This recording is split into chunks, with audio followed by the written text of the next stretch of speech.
What's up, everybody? I hope that you're having a great day. I hope that you are ready to move forward in your life.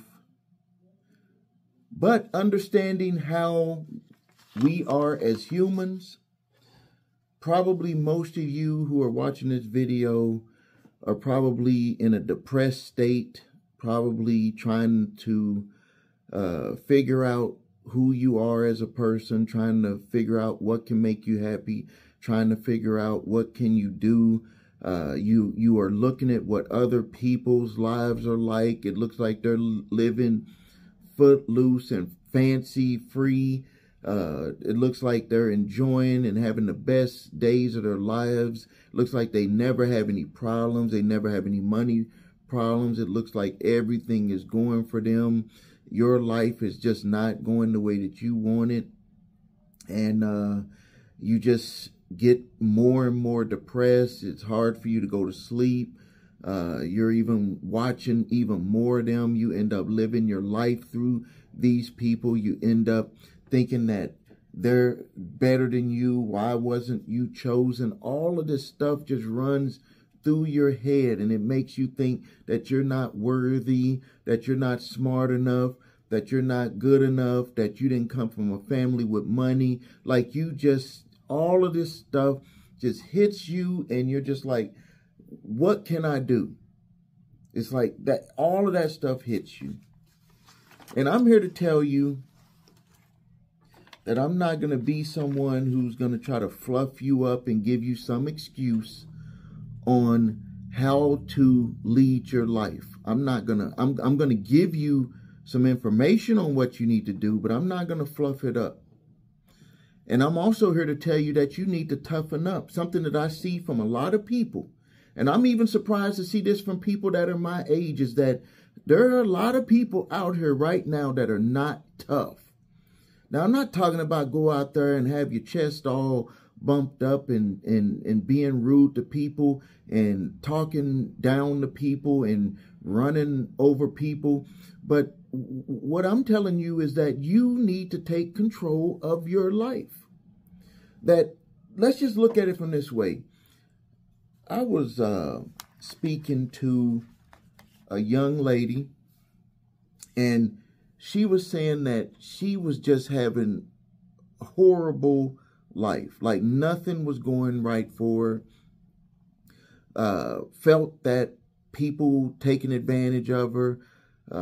Just nothing, like just having trouble understanding what her life was about. And I hear this a lot from a lot of younger men. And what I say to them is nothing is going to change until you change yourself. And then they'll say, okay, I am changing myself. I am trying to do things and be better. And I say, okay, let's look at something. Let's just try to be the meanest person. Because see, it's easy to be mean. And some people say, no, it's not easy to be mean. I don't go out there trying to be mean. And I said, okay, you don't have to go out there trying to be mean. Your face, your expressions, your body, the way that you react to people, the signals that you give when you're over across the street. You could be across the street and people know that they don't want to deal with you. The closer you get to them, the more negative. It's like if you can imagine a blue aura around you is positive, and then you have this red aura around you, and that's negative. They are sensing that already before they talk to you. So with that understanding, the first thing that you got to do, get your notepad out. If you want change in your life, get your notepad out, because this is the first thing that you got to do. First thing you got to do is you got to change yourself. So you might be saying, well, I am trying to change myself. And if you're saying the word I'm trying to change, that means that you're not changing. Let me tell you the difference between changing yourself and trying to change yourself. And I'm going to use the analogy of putting on some shoes.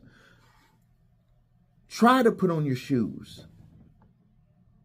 And then put on your shoes. See, trying means is like a part of our brain when you use the word try. What you're actually saying to yourself is, I'm going to give myself an excuse to fail. When you say, I'm going to try to make changes in my life, then you're already setting up the system to fail. This is how your brain works. So you have a conscious mind, which is like listening to me. You're consciously listening to me. And then you have a subconscious mind, which is what I'm saying to you is going into your subconscious mind. And it's like a file cabinet. It's like a file cabinet opening up all of your experiences, everything that you've done in your life. So if I say to you, okay, you need to do this to change your life. And then if you say, well, I'm going to try to do those things to change my life, guess what? A file cabinet in your subconscious is going to open up and it's going to say, the last time that I said I want to try to do something, I used this file cabinet here. This is the excuse file cabinet. That means that I'm going to try to get up and be in a good mood. I'm going to try. Maybe I'm in a good mood one day and then the next day a little bit less of a good mood, and the next day a little bit less of a good mood. That's that file cabinet. So the file cabinet in your subconscious mind, see, subconscious mind runs everything. Because if you had to consciously have to do it, it's going to be work. And it is going to be work. To change, to have yourself in a better mood every day is going to take a lot of work in the beginning. But what you're actually doing is you're installing a new file cabinet in your subconscious mind that you can say, I'm going to wake up in a good mood, and it's going to go to the good mood file cabinet. Good mood file cabinet don't have any excuses. The try to be in a good mood file cabinet has a whole bunch of excuses. So you wake up in the morning with the try to be in a good mood. You go into the try to be good mood file cabinet. The try to be good in a good mood file cabinet is, okay, day one, I'm gonna try it.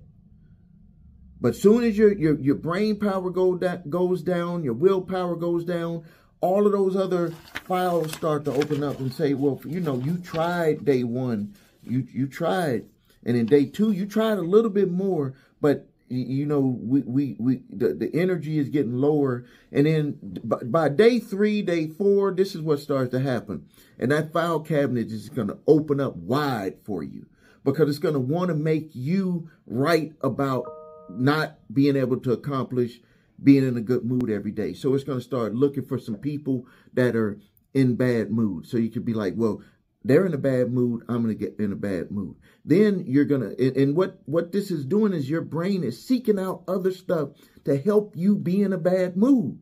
It is seeking out. So you're going to go out into the day, kids are going to act up, you missed a payment on something, car tire get flat, stuff break down, like everything bad happened to you, so you can be in that bad mood, so you can justify your bad mood. All this stuff that was just in your file cabinet, in your subconscious mind. See, this is what I think, and I get this from my studies too, is that here's what happens, is that when you say you're going to try, and this loops back to what I said at the beginning of this video, when you say that you're going to try, you're already accepting that you're going to fail, and you're already setting up, getting that file cabinet to start opening up all those excuses. And depending on how many times you've tried it, could depend on how long you're able to go. So it's just like, someone trying to lose weight. Like, first time you did 1 day, next time you did a week, next time you did 2 weeks, next time you did 3 weeks, next time you did a month. So if you think about that, that goes to prove that the more you try to do it, the more you actually would start to erase some of those excuses, because what you start to do is you start to realize that you were rationalizing, making rational lies to help you be able to be in a bad mood. So the more you did it, you start to say, get real with yourself, realizing with yourself that the things that you were saying you were seeing as bad could actually be something that you were manipulating because you wanted an excuse to be able to feel bad. And that every time that you made those steps, even though you were trying, every time you went a little bit further, you start to realize that if I just said that I want to just do it, and that I'm going to do it, that you will be able to accomplish that 1 month the first time instead of 1 day. And maybe you go 2 months, and then 3 months. And then what happens when you start to do something over and over and over and over and over again? It becomes a habit, a new habit. You have a new file cabinet that's installed that says, regardless of what can happen throughout the day, you're not going to contribute to yourself going out there with bad facial expressions, bad feelings that you want to pour out into everybody else to where they just reject you just the way that you look, the way that your body is looking. Like, what is wrong with you? That you're not going to do that. So you make the change first within yourself. And that allows you to move forward and allows you to have a new file cabinet of, I'm going to do this regardless of what's happening on the outside. And that gives you real personal power. Now, don't worry. I know some of you might be like, well, I need that, that file cabinet of going back to that bad person. It's still going to be there for you. Don't worry about it. It's still there for you. It's always going to be a part of you. And if you want to go back to feeling bad, if you want to go back to waking up in the morning and wanting to, do whatever and be mean to people or have mean expressions or have a bad attitude and all, it's going to be right there for you to take. That's why some people, you'll be like, why did this person just seem like they changed overnight? It's not that they changed overnight. It's that they just went back to an aspect of themselves in a snap. It's always there. So all of the stuff that I tell you to work on and potentially other mentors tell you to work on, that stuff is going to always be there for you. You can go back to being the most nasty, rotten person that has bad luck. Nothing good happens to you. You wake up on the wrong side of the bed every day. Even if you sleep on the other side, it's always the wrong side. You have pains in your back that just consistently keep happening. People are always talking down to you. People don't understand you. All of that stuff will still be there for you in that file cabinet. And when you open it, all of those people that were negative, it'll seem like they all just came back to a party to be negative with you. And then you'll always have that positive one, where if you stay there, you're going to run into more people that are going to be positive. But it all starts with you at the beginning. How you react to people is how people will react to you. You tell people how to treat you by the way that you treat yourself. If you want to see more videos about these types of topics, I invite you to go to my channel, Making Money with Stephen A. Williams on YouTube, where I discuss how to make money. But I've found through my own experiences in my personal life of building successful companies for myself and my family and helping other people build successful companies for themselves, is that it all starts with us, with our thought process. Thank you for your time. Please subscribe to the channel. Please like this video.